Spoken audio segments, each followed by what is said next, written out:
Ako si Maria at ito ang aking kwento.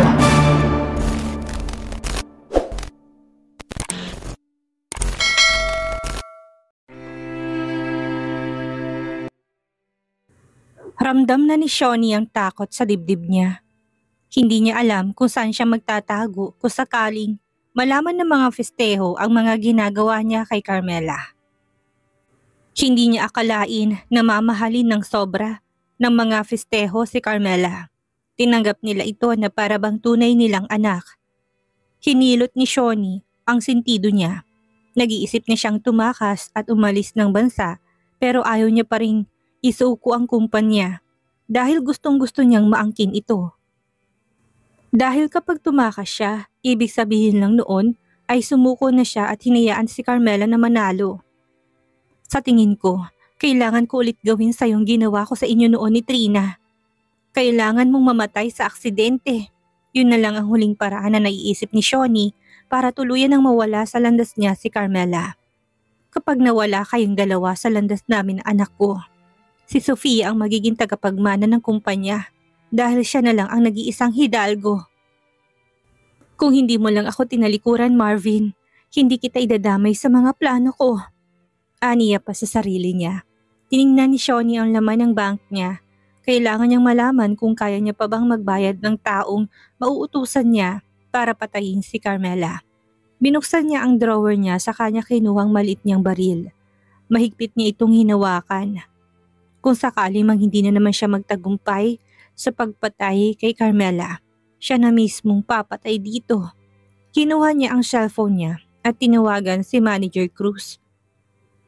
Na-transfer mo na ba ang lahat ng mga pera ng kumpanya sa bank na ibinigay ko sa'yo? Tanong niya. Yes, all of it. Bukas na bukas din huhulihin na si Carmela. Napangiti si Shawnee sa magandang balita na narinig niya. Napatango na lang siya sa kanya ibinaba ang tawag. Hindi pa tapos ang laban natin. Kung akala mong nanalo ka na, pwes nagkakamali ka. Nakangisi niyang saad. Samantala naman, masayang-masaya na si Carmela dahil nabawi niya na ulit ang kumpanya sa mag-ina. Kung meron man siyang isa pang hiling, yun ay ang mabigyan ng hustisya ang kanyang ina. Pero hanggang ngayon, nahihirapan pa rin sila na makuha yon. Come in, sagot ni Carmela nang may kumatok sa pintuan niya. Pumasok naman si Idam na nakangiti sa kanya. May dala-dala itong mga pagkain at isang bouquet. Sa kanya ibinigay kay Carmela. Nag-abala ka pa, hindi naman ako mahilig sa mga flowers at chocolates. Pero thank you, I really appreciate this. Hinalikan ni Idam sa labi si Carmela bago sila naupo sa sofa. Hindi ba kita naabala? Tanong ni Idam. Hindi naman. How about you? Wala ka bang gagawin ngayon? Binuksan na ni Idam ang mga binili niyang pagkain sa binigyan si Carmela. Maaga ko natapos sa mga trabaho ko, kaya binisita na muna kita dito. Marami ka bang gagawin ngayon? Gusto mo bang tulungan na kita para makauwi na tayo ng maaga? You sure? Kaya ko namang gawin yung mga gagawin ko ngayon. Kung talagang wala ka namang gagawin, pwede ka namang magpahinga sa room ko dito para ma-relax mo na rin yung katawan mo. Umiling naman si Idam. Hindi naman ako inaantok, saka hindi rin ako makakatulog ng maayos kapag alam kong yung asawa ko busy sa mga ginagawa niya. Tulungan na lang kita. Nakangiting saad ni Idam. Ngumiti at tumango na lang si Carmela. Nagmerienda na silang dalawa. Hindi maiwasang mapatitig ni Carmela kay Idam.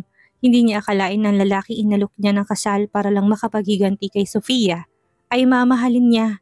Masasabi pa rin niyang maswerte siya dahil nakatagpo siya ng mga taong totoong magiging kakampi niya. May dumi ba ako sa mukha ko? Tanong ni Idam sa kanya pinunasan ng mukha niya. Umiling naman si Carmela.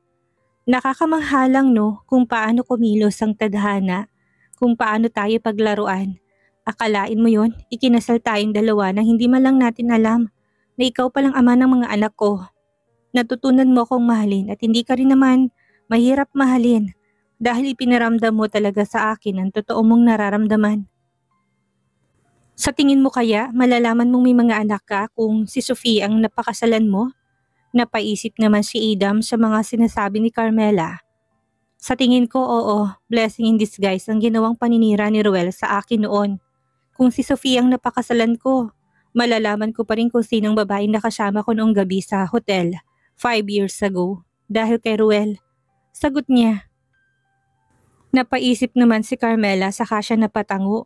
Posible namang mangyari yon. Nagpatuloy ang pagkwekwentuhan nilang dalawa habang nagmemeryenda. Nang matapos naman silang magmeryenda ay tinulungan na ni Idam si Carmela sa mga gawain nito. Lumipas ang maghapon na yun, busy si Carmela sa mga upcoming projects ng kumpanya nila. Marami siyang kailangang basahin ng mga proposals para malaman kung sinong aprubahan niya. Ma'am Carmela, may mga naghahanap po sa'yo. Natatarantang wika ng sekretary niya nang pumasok ito. Hindi pa man naitatanong ni Carmela kung sinong mga naghahanap sa kanya nang may mga pumasok na sa loob ng office niya. Kunot noon niyang tinignan ng mga to. Anong kailangan niyo? Seryoso niyang tanong kaagad. Iniimbitahan ka namin sa presinto, Mrs. Festejo, para sa ilan naming mga katanungan. Base sa report niyo sa BIR, hindi kayo nagbabayad ng tax sa loob ng 1 taon. Lalong nagsalubong ang mga kilay ni Carmela. 1 taong hindi nagbabayad ng tax ang kumpanya nila? Pero paano nangyari yon? Kami ba talagang hindi nagbabayad ng tax o baka naman nagkakamali ka lang, officer? Aniya. Base sa taong nag-report sa amin at sa record nyo sa BIR, hindi ako pwedeng magkamali, Mrs. Festejo. Ikaw ang namamahala sa kumpanya kaya responsibilidad mong siguraduhin na nagbabayad ang kumpanya ng tax. Kailangan niya sumama sa amin.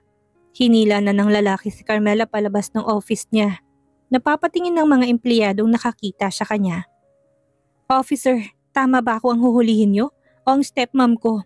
Siyang namahala ng 5 taon sa kumpanya at nagsisimula pa lang akong pamahalaan ito. Kaya bakit akong kailangan yung imbitahan sa presinto? Nagtataka niyang tanong.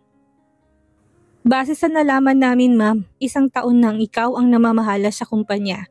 At sa loob ng 1 taon na yon, hindi ka nagbabayad ng tax. Hilaw na lang na natawa si Carmela. Alam niyang ang stepmom niya ang may pakana nito. 1 taon silang hindi nagbayad ng tax. Tapos, siya ang pagbibintangan ng hindi nagbabayad. Napapailing na lang siya pero kahit na anong gawin sa kanya ng stepmom niya, malalampasan niyang lahat ng iyon. Hindi na siya mapipigilan ni Shawnee na mabawi ang kumpanya. Tahimik na sumama si Carmela sa presinto. Tuwang-tuwa naman si Shawnee dahil alam niyang maipapakulong niya na si Carmela. Kapag nakulong ito, may iiwan sa kanya ang kumpanya. Nang malaman naman kaagad ni Idam ang nangyaring panghuhuli kay Carmela ay pinuntahan niya ito kaagad. Mabilis niyang hinanap kung nasaan ang asawa niya. Where is my wife? Galit niyang pagwawala sa front desk dahil hindi niya makita si Carmela. Nasa interrogation room po, sir. Sagot ng isang pulis. Mabilis na nagtungo sa interrogation room si Idam. Nang makita siya ng mga pulis ay mabilis silang tumayo. Mula sa labas ay kitang-kita ni Idam ang asawa niyang nasa loob ng interrogation room na para bang isang kriminal. Ilabas niyo siya. Dahil kung hindi, lahat ng mga may kinalaman sa panghuhuli sa asawa ko, kakasuhan ko. Motoridad niyang wika. Pasensya na po, sir, pero kailangan pa namin siyang ilalabas niyo ba siya? O kayong hihimas ng rehas? May diin na wika ni Idam. Nagkatinginan na lang ang mga pulis sa isa't isa. Pero wala silang nagawa kundi ang ilabas si Carmela sa interrogation room. Nang bumukas ang pintuan, ay mabilis na pumasok si Idam. Sa kanya hinila si Carmela palabas. Mr. Festejo, hindi pa kami tapos na tanungin siya. Anas na isang pulis. Masamang tinignan ni Idam ang lalaking nagsabi nun. Dinala niyo dito ang asawa ko nang wala man lang warrant of arrest. Lawyer na lang namin ang kausapin niyo. Ulitin niyo pang dalhin dito ang asawa ko na para bang isa siyang kriminal. Sisiguraduhin kong hindi lang kayo mawawala ng lisensya. Sisiguraduhin ko ring hihimas kayo ng rehas. Pagbabanta niya, napatras naman ang mga pulis at napalunok na lang ang ilan dahil sa takot nilang kalabanin ang mga Festejo. Nilabas na ni Idam si Carmela ng presinto. Hindi maipintang itsura niya dahil sa galit na nararamdaman niya. Hinuli ang asawa niya na para bang napakalaki ng kasalanan niya. Are you okay? Hindi ka ba nila sinaktan? Hindi ka ba nila nilagyan ng posas dahil kung oo, sisiguraduhin kong mawawalan ng trabaho ang mga taong gumawa nun sa'yo. Baka siyang panggigigil ni Idam pero pilit niyang pinapakalmang sarili niya. I'm fine. Wala naman silang ginawa sa akin. Nagtanong-tanong lang sila tungkol sa tax na hindi binayaran ng kumpanya. Kung hindi nagbabayad si Tita Shoni ng tax sa loob ng 1 taon, saan niya dinalang mga pera? Anas niya. Hindi na siya magtataka kung sinong nagnanakaw ng fund ng kumpanya nila. Si Shoni lang naman ang may access ng lahat. Hindi ka ba talaga nila titigilan kapag akong naubusan ng pasensya? Pasensyahan na lang talaga kami. Nagagalit ng wika ni Adam. Kapag hindi pa rin nila titigilan si Carmela, siya nang gagawa ng paraan para sila naman ang makulong ng sa ganon ay hindi na nila magugulo si Carmela. Matatapos din to kapag tuluyan ng gumaling si Yaya Lita at kaya niya na mag-witness, hindi na rin nila ako magugulo. Sisiguraduhin ko sa kulungan na tatanda si Tita Shoni. Gusto ko sanang gawin din sa kanyang ginawa niya kay Mommy, pero naisip kong mas maganda kung unti-unti siyang mamamatay. Yung tipong hihilingin niya lang, napatay na lang siya, ani ni Carmela. Kinalma ni Adam ang sarili niya dahil baka makalimutan niyang babae at mas matanda sa kanya si Shoni kapag nandilim ang paningin niya. Kung maulit man ulit ito, tawagan mo ko kaagad. Huwag kang sumasama sa kanila kaagad dahil paano na lang kung hindi kanila diniretso sa police station. Paano kung yun ang naisip ni Shoni na paraan para patayin ka? Call me immediately if this happened again. Do you understand? Huwag kang sasama. Seryosong paghahabilin ni Adam. Yeah, I promise. Sagot na lang ni Carmela para tumigil na si Adam at hindi mauwi sa pagtatalo nilang dalawa. Samantala naman, papasok na sana si Sofia ng kumpanya nang harangin siya ni Ruel. Napalunok si Sofia at napaatras. Sa tuwing nakikita niyang mga festejo ay natatakot na siya dahil pananakot na mga to sa kanya. Wala akong ginawa kay Carmela. Kung pipilitin mo naman akong aminin kung may kinalaman ako sa pagpapakidnap sa kanya. Kahit napatayin mo pa ako, wala akong aaminin dahil wala akong kinalaman doon. Pagtatanggol niya kaagad sa sarili niya. That's good then, kung wala kang kinalaman. Can you do me a favor? Kausapin mong mami mo kapag hindi pa niya tinigilan si Carmela. Buong pamilya ng festejo ang makakalaban niya. Pananakot na naman ni Ruel kay Sofia. Mabilis na umalis si Sofia dahil baka masampal siya ni Ruel. Nagawa siyang sampalin ni Chairman na magtagpo ang mga landas nila. Nang malaman naman ni Marvin ang nangyari kay Carmela ay hinanap niya kaagad kung nasaan si Shoni. Nang malaman niyang umuwi na ito sa bahay nila ay umuwi na rin siya. Nasaan si Shoni? Seryoso niyang tanong sa katulong nila. Nasa pool area po siya sir, sagot nito. Pinuntahan kaagad ni Marvin si Shoni. Naabutan niya itong umiinom ng wine at kumakain ng prutas habang nakangiti na tila ba nagtagumpay sa plano niya. Marvin, you're home! Bahagyang nagulat na wika ni Shoni pero nabitawan niya na lang ang wine glass niya nang malakas siyang sampalin ni Marvin. Hindi pa nakontento si Marvin sa isang sampal at muli niya ulit itong sinampal sa kabila namang pisngi. Sa lakas ng pagkakasampal ni Marvin na mula ng mga pisngi ni Shoni. What the hell is wrong with you? Bakit mo ko sinampal? Galit niyang sigaw kay Marvin. Nakakuyom ang mga kamao ni Marvin. Gusto niyang suntukin sa mukha si Shoni. Pero pinipigilan niyang sarili niya dahil baka mawalan ng malay si Shoni. Hindi mo ba talaga titigilan yung anak ko? Leave Carmela alone, Shoni. Bakit mo binibintang sa kanyang bagay na hindi niya naman ginawa? Ikaw ang namahala sa kumpanya sa loob ng 5 taon. At alam naman natin nakakasimula pa lang ni Carmela na pamahalaan ng kumpanya. Aalamin ko kung sino ang taong binayaran mo para ipahuling anak ko at ipahiya siya sa publiko. Sisiguraduhin kong pareho kayong makukulong. Nang gagalaiting saad ni Marvin sa kanya tinalikuran si Shoni na natulala na lang dahil sa malakas na sampal ni Marvin. Nang makauwi si Sofia ay dumiretso siya kagad sa kwarto ng kanyang ina. Naabutan niyang pinapahira ni Shoni ng yelo ang mukha nito.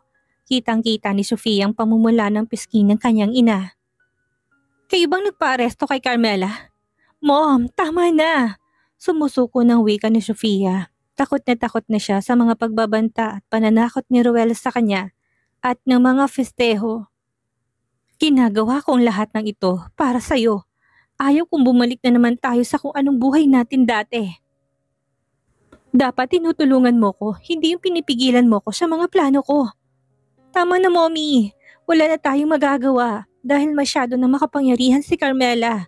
Lahat ng mga festejo ay nasa kanyang simpatsya. Takot na ako sa pananakot sa akin ni Ruel at kapag hindi ka pa tumigil sa mga ginagawa mo, kay Carmela ay sa basurahan na talaga tayo pupulutin.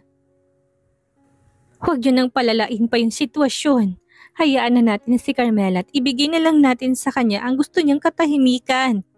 Tila batang pagwawala ni Sofia. Naiiyak na lang siya dahil sa katigasan ng ulo ng kanyang ina. Hahayaan mo na lang ba na makuha ang lahat ng mga pinaghirapan natin? Hindi ako makakapayag na siya lang ang makikinabang sa mga pinaghirapan ko. No! Ayaw paawat pa rin ni Shoni. Napapailing na lang si Sofia sa kanyang ina.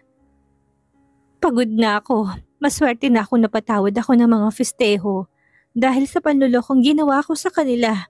Pero iba nila pahalagahan si Carmela. Carmela is like a queen to their family. Kapag pinili mo siyang kalabanin, lahat ng mga taong nasa paligid niya, kalaban mo na rin. Huwag mo kong sisisihin, ma'am, kapag may nangyari sa'yo. Binalaan na kita. Sinabihan na kita at kung mauuwi ka man sa kulungan, huwag mo kong sisisihin. Pagod ng saad ni Sofia sa kanya ito iniwan.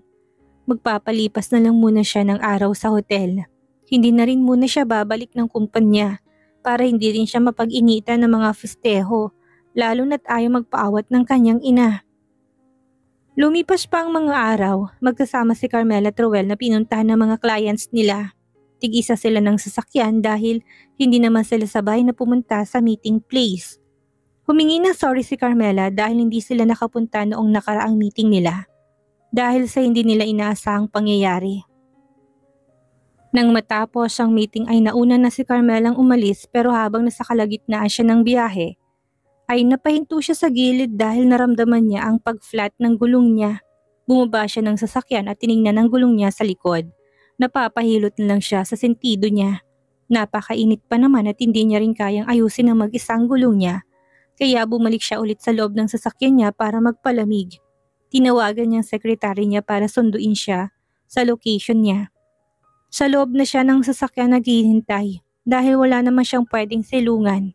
Habang naghihintay siya, nagsa-cellphone lang siya. Nang maalala niyang naiiwan pa si Ruel sa meeting place nila, tinawagan niya ito para daanan siya. Hinintay niyang sagutin ni Ruel ang tawag niya pero nang marinig niyang malakas na busina ng malaking truck ay inangat niyang paningin niya. Nilingon niya ito sa gilid niya at kitang-kita niyang mabilis sa patakbo nito. Natulala na lang si Carmela. Hindi na kumurap ang mga mata niya dahil napako ng mga to sa malaking truck na babangga sa kanya. Gusto niyang lumabas. Gusto niyang gumalaw pero tila ba hindi niya maramdaman ang sarili niyang katawan. Hinihintay niya na lang ang pagbangga sa kanya ng truck. Ilang metro na lamang ang layo ng truck ay pinikit niya ng mga mata niya para i-ready ang sarili niya sa malakas na impact pero minulat niya rin to. Nang makita niyang may sasakyang nahaharang sa kanya, nalaki ang mga mata niya nang makita niya si Ruel na nasa unahan niya at itong unang mababangga ng truck. Nakatingin sa kanya si Ruel saka itong ngumiti. Ruel! Mahina niyang usal. Lumipas ang ilang segundo at bumangga na sa kanilang malaking truck. Sa lakas ng impact ay tumamang ulo ni Carmela sa dashboard. Ramdam niya na ang hilo niya dahil tila ba nilamog ang katawan niya. Dahil sa impact ng pagkakabangga, naramdaman ni Carmela ang pagtulo ng malapot na likido sa mukha niya mula sa noo niya. Hindi niya kaagad na imulat ang mga mata niya dahil sa gulat. Nang maalala niya si Ruel ay pinilit niyang iminulat ang mga mata niya. Nakasuot naman siya ng seatbelt kaya hindi siya tumalsik. Lumabas siya kaagad para puntahan si Ruel. Ruel! Ruel, are you there? Oh my God! Umiyak ng wika ni Carmela. Nagpapanik na siya dahil hindi sumasagot sa kanya si Ruel. Sinubukan niyang buksan ang pintuan pero hindi niya magawa dahil nakalak ito at sira na rin ito dahil sa pagkakabangga sa kanya ng truck. Nahihilo pa rin si Carmela pero pinipilit niyang makatayo ng diretso para gisingin si Ruel. Ruel, please wake up, Ruel! Mahina niyang wika. Pakaramdam ni Carmela ay mawawalan na rin siya ng malay dahil hilong-hilo na siya. Ruel! Aniya pa. Sunod-sunod ang paglandas ng mga luha niya nang makita niya si Ruel. Naduguan na ang ulo at walang malay. Lalong nahilo si Carmela sa nakita niya dahil Bumabalik sa alaala niyang nangyaring aksidente sa kanila ng kanyang ina. Kitang-kita niya rin ang duguang mukha ng kanyang ina noong gabing iyon. Hindi na kinaya ni Carmela kaya bumagsak na siya sa mainit na semento. Ilang minuto lang naman ang lumipas nang dumating na ang sekretary niya. Tumawag na rin ng ambulans sa mga nakakita sa nangyari. Hindi nila ginalaw si Carmela dahil natatakot sila na baka may mabali silang buto dito. Nang dumating ang ambulance ay mabilis nilang dinala sa ospital si Carmela habang nahirapan pa sila kay Ruel na ilabas. Nang malaman ni Idam ang nangyari ay mabilis siyang nagtungo ng ospital, ganun na rin ang iba pang mga festejo. Habang nasa biyahe ay nanginginig si Idam. Paulit-ulit na inuusal na sana'y ligtas si Carmela. Sunod-sunod niyang binusinahan ng mga sasakyang nasa harapan niya para bigyan siya ng daan. Shit! Inis niyang saad nang maipit siya sa traffic. Gusto niya nang makarating sa ospital para alamin ang kalagayan ni Carmela. Pero wala siyang magawa dahil sa tindi ng traffic. Sunod-sunod siyang nagbusina. Wala na siyang pakialam kahit na magalit sa kanyang mga nasa harapan niya. Sir, buksan mo yung bintana mo, saad ng isang police enforcer. Dahil sa pagbubusina ni Idam. Binaba naman kaagad ni Idam ang bintana niya at bago pa man magsalitang enforcer ay inunahan na siya ni Idam. Sir, pasensya na pero nagmamadali lang ako.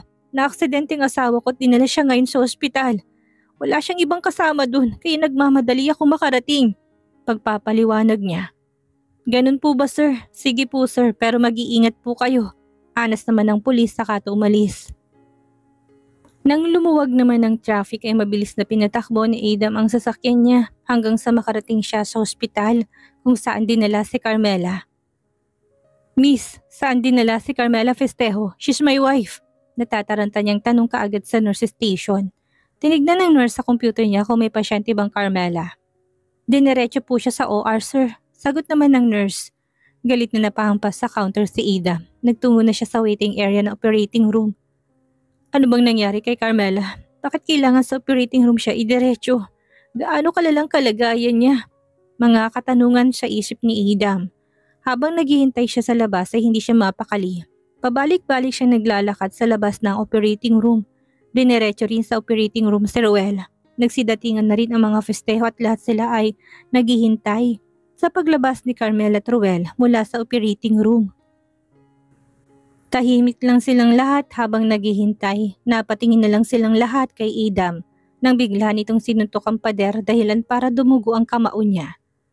Papatayin ko ang taong gumawa nito sa kanila. Dudurugin ko ng pinong-pinong mga buto nila. May diin niyang saad. Dumating na rin si Marvin pero gaya ng mga festejo ay naghintay din siya. Nang makita ni Idam si Marvin ay nilapitan niya ito.